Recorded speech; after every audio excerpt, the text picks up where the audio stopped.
All right, it's another day, and it's really late for me. My voice is already tired. I've been talking all day, so I'm just going to do my best.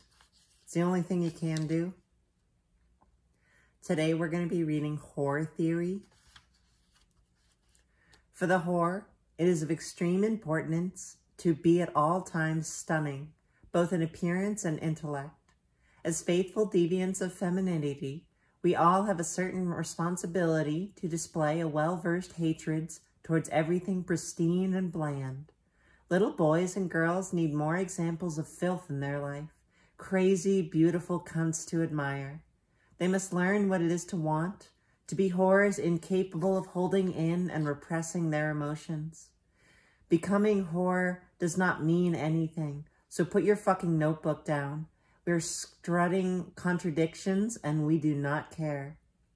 If you cross us, we will annihilate you and everything you love. If you fuck us, we will break your heart or maybe fall in love and hate you forever. We are addicted to the disgust of society, corrupted gens filets that know no restraint. I'm pretty sure I said that word wrong.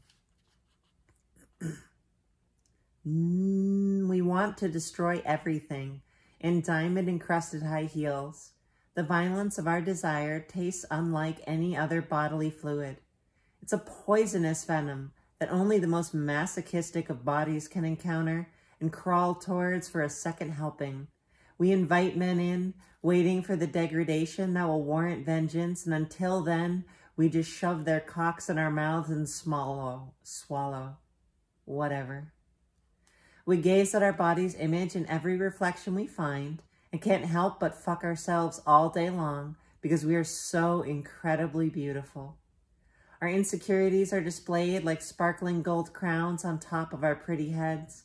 We couldn't be more proud or ashamed of our many vain imperfections. We are horribly vain, and every whore knows that only another whore can satisfy her needs.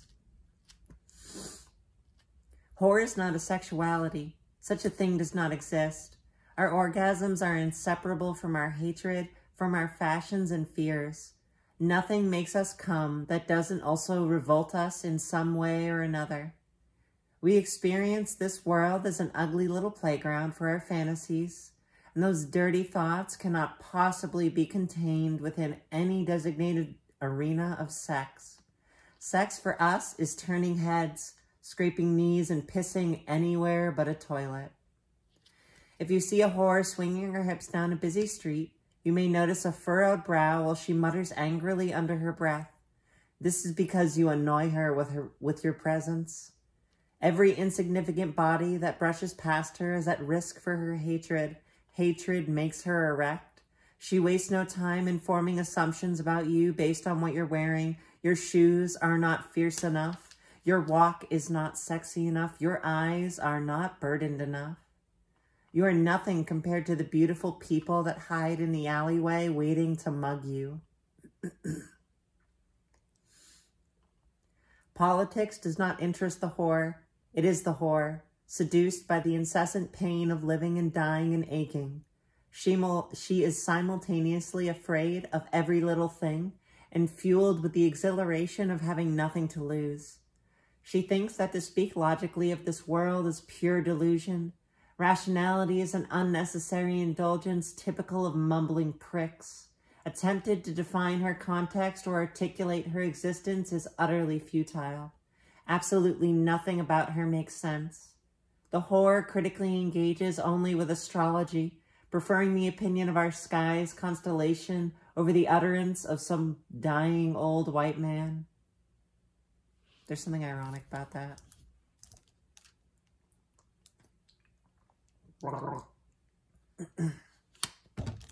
Brilliantly bitter, the whore holds on to grief and anger like precious gems wrapping around her heart. Her traumas lovingly swim and pulsate through her veins like tiny shards of glass. A part of her longs for the sadness and disappointment she knows is truth. She is full of emptiness and boredom in its absence. For her, seeing the world through sorrow is seeing in full color. Feeling the sensation of life tingle through each nerve ending on her body. Without it, Joy eludes her as well. The whore is utterly exposed, a raw wound dripping sweet, deadly excrement onto each thing, each person she comes into contact with. She is naked, forever tucking what is sacred into the crevices between her legs for no one else to see. If you look too close, be prepared to lose a limb, a lip, a piece of your fucking heart, because what is precious to her is untouchable to you, you worthless shit of a human race. A proper whore knows, deep down inside of her, why this world pretends to detest her. All her life, she has had an irresistible charm that, when coupled with an unbecoming volatility, has the power to reveal to those around her their most unwanted desires. Her ass makes married gentlemen and their bored wives fidget incessantly, and her vulgar wit causes dry academics to wet their lips with excitement. Upon her exit, entire rooms breathe a heavy sigh of relief that they are no longer forced to face their quivering perversities. Alone in their modern bedrooms, they shamefully jerk off to her image, quietly hating themselves and their crass routine of living. She is as quick to laugh as she is to cry. When Mercury is in retrograde, she knows that getting out of bed means catastrophe.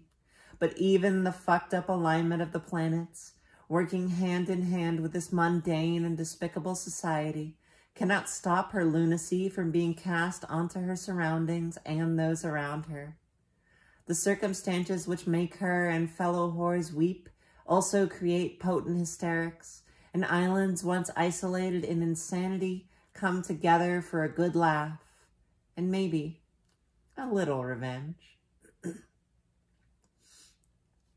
The whore is a slut, yes, but she is also a bum and a young delinquent. She is a faggot, a queen, an angry dyke, an insurrectional manarchist in heels, a tyrannical tranny.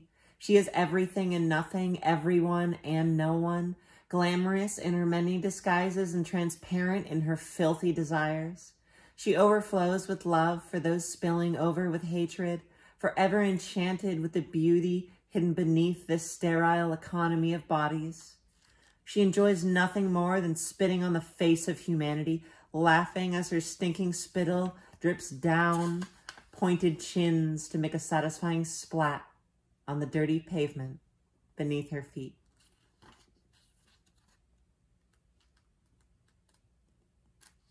Solid. I'm not exactly sure, like, the entirety of what that was communicating, other than, like, fuck society, I guess.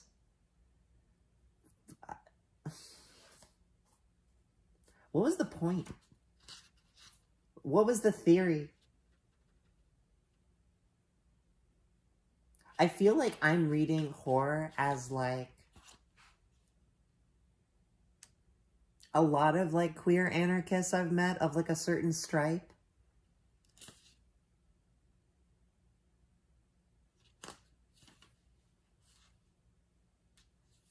And, like, I definitely vibe with, like the muttering angrily under your breath because someone is, like, perceiving me in a way that I already don't like. And I can tell.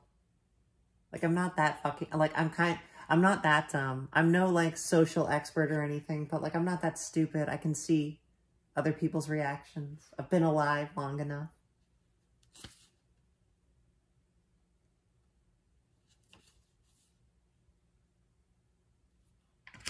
I feel like there's some, like, self-love in there, in this thing, like, seeing yourself as genuinely beautiful.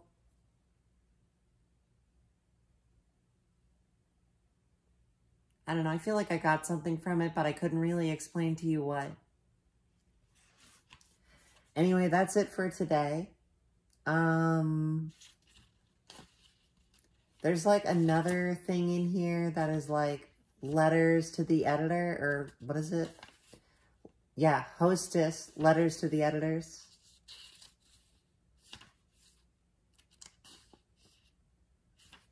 So I'll probably read that, since that's, like, that'll be a reflection on the previous things. All right. Doing my best. You do your best too. Have a great whatever the fuck. Keep being gay.